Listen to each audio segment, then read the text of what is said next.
Bonjour bien-aimés du Seigneur, nous sommes arrivés mardi et ce soir nous aurons la grâce de vivre le direct avec la sœur Laure.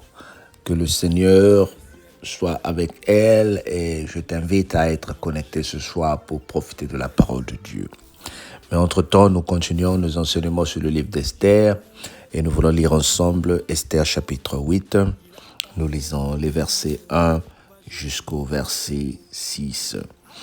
Dis avec moi, j'ai ma Bible. Esther chapitre 8, versets 1 à 6. En ce jour-là, le roi Assyrus donna à la reine la maison d'Aman, l'ennemi de Juifs. Et Mardochée parut devant le roi, car Esther avait fait connaître la parenté qui l'unissait à elle. Le roi ôta son anneau qu'il avait remis à Aman et le donna à Mardochée. Esther, de son côté, établit Mardochée sur la maison d'Aman. Puis Esther parla de nouveau en présence du roi. Elle se jeta sur ses pieds, elle pleura, et elle le supplia d'empêcher les effets de la méchanceté d'Aman, la goutte et la réussite de ses projets contre les Juifs. Le roi tendit le spectre d'or à Esther qui se releva et redescend devant le roi. Debout devant le roi, elle dit alors: si le roi le trouve bon, et si j'ai trouvé grâce devant lui, et si la chose paraît convenable au roi, et si je suis agréable à ses yeux, qu'on écrive pour revoquer les lettres conçues par Aman, fils d'Ammédatha. La conduite est écrite par lui dans le but de faire périr les Juifs qui sont dans toutes les provinces du roi. Car comment pourrais-je avoir le malheur qui atteindra mon peuple? Comment pourrais-je voir le malheur qui atteindra mon peuple? Et comment pourrais-je voir la destruction de ma race? Amen. Le roi accorde à la reine tout ce qui appartenait à Aman. Et le roi découvre que Mardochée est évidemment le parent d'Esther. Il a dû apprendre ce que Mardochée a fait pour la vie d'Esther, qu'il a élevé Esther comme une orpheline. Et c'est lui aussi qui avait révélé au roi le complot qui se tenait contre lui. Mardochée est récompensé. De la boue, il est élevé à un rang important de la société. Et Esther profite de cela aussi pour demander l'annulation de toutes les lettres que le roi avait envoyées dans toutes les provinces pour tuer les Juifs. Regarde comment deux personnes ont eu l'impact dans la vie de l'autre. La première personne a pris la décision ou la volonté d'élever une orpheline. Et il a préparé Esther à la royauté. Et quand Esther arrive à la royauté, il ne l'a pas laissée. Et elle n'a pas laissé Mardochée. Ensemble, ils ont travaillé. Oh bien-aimés, il y a beaucoup de bénédictions qui font que nous nous séparons de ceux qui étaient dans notre vie dans le passé. Nos parents, nos enfants, nos amis, les proches. Oui, comme je prêche ces derniers temps, certaines bénédictions vont susciter de la jalousie. Il y a des gens qui ne peuvent pas te supporter parce que le Seigneur t'a béni. Même dans cette méfiance, comme dit, peut-être pas méfiance, dans cet esprit de te protéger, comme la Bible nous dit dans 1 Pierre 5, verset 8, de veiller, de rester vigilant dans la prière. Que lorsque le Seigneur t'élève, il y a des gens qui sont à côté de toi qui vont essayer de te détruire, même tes propres parents, oui c'est vrai. Mais nous ne devons pas utiliser cette politique-là pour s'éloigner de nos parents, pour dresser un mur autour de nous où nous sommes isolés. Ce message est pour toi, ce message est pour moi. Je t'envoie juste un message pour te dire que le Seigneur t'aime. Et le Seigneur veut que toi, tu sois toujours sous la protection divine. Mais la protection divine, c'est aussi à travers les gens. Des gens qui vont prier pour toi, des gens qui vont veiller pour toi, des gens qui vont te donner des conseils. Et c'est ce que Mardochée a fait dans la vie d'Esther. 2 personnes ont sauvé tout un peuple. Bien-aimés, toi et moi, nous pouvons sauver les âmes perdues.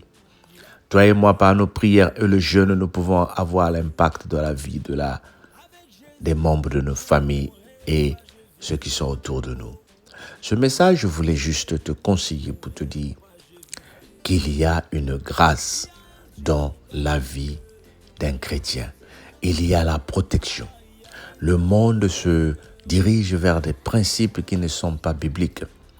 Il y a beaucoup de choses qui se passent dans ce monde, bien-aimé. Des gens qui essaient de rentrer dans ton téléphone pour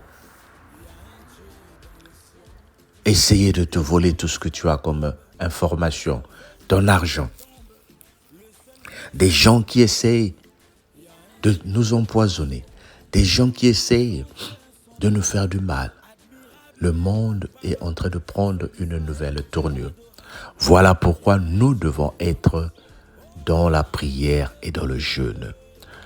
Pas nous seuls, mais avec ceux qui partagent les mêmes convictions que nous. Avec ceux qui sont nos frères et sœurs de la cellule, qui sont nos frères et sœurs dans l'église. Nous devons rester soudés dans la prière. Nous devons nous soutenir. Nous devons prier pour ceux qui sont encore dans le monde, que le Seigneur les aide aussi. Alors cette parole est pour toi, cette parole est pour moi. Que le Seigneur te bénisse. Amen. Sois béni au nom de Jésus. Bye bye. Je ne mourrai pas, je vivrai. Oh, Il a parlé, je ne mourrai pas, je vivrai. Pourquoi s'inquiéter, s'agiter? Pourquoi pleurer, c'est lamenter? Redresse ta tête, prends bon courage. Il y a un Dieu dans les cieux. Quand il se lève, tout se relève. À son approche, le diable tremble. Il est fidèle, le Dieu des miracles. Il y a un Dieu dans les cieux. Essuie tes larmes, t'es pas en retard. Avec mon Dieu, il n'est jamais tard. Si tu doutes, demande à Lazare. Il y a un Dieu dans les cieux. Il y a un Dieu dans les cieux qui soutient les opprimés. Il est le père des orphelins, les défenseurs de ceux qui pleurent. Il y a un Dieu dans les cieux. il y a un Dieu dans les cieux. C'est lui qui domine sur toutes choses. Il y a un Dieu dans les cieux. Il écrase les œuvres de l'ennemi. Il y a un Dieu dans les cieux. Oh, il y a un Dieu dans les cieux. Il y a un Dieu dans les cieux. Il entend les cris des malheureux. Oh, Il y a un Dieu dans les cieux. oh oui, par sa grâce tout ira mieux. Oh, Il y a un Dieu dans les cieux. oh oui, je crois en lui, je ne suis pas seul. Il y a un Dieu dans les cieux. Mon Dieu à moi n'est pas une marionnette.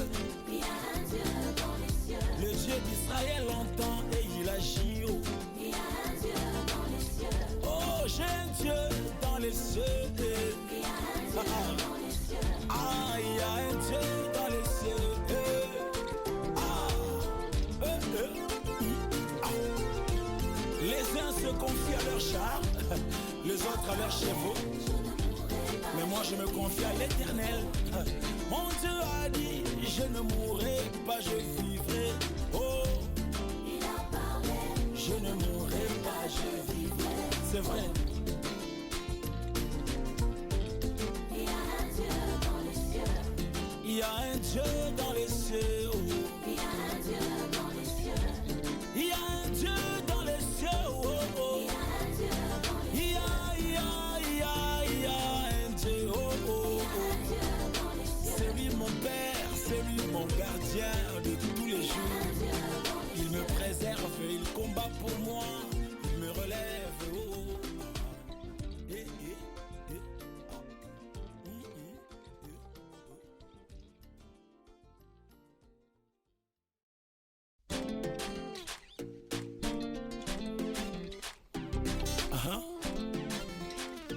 Parfois ne regarde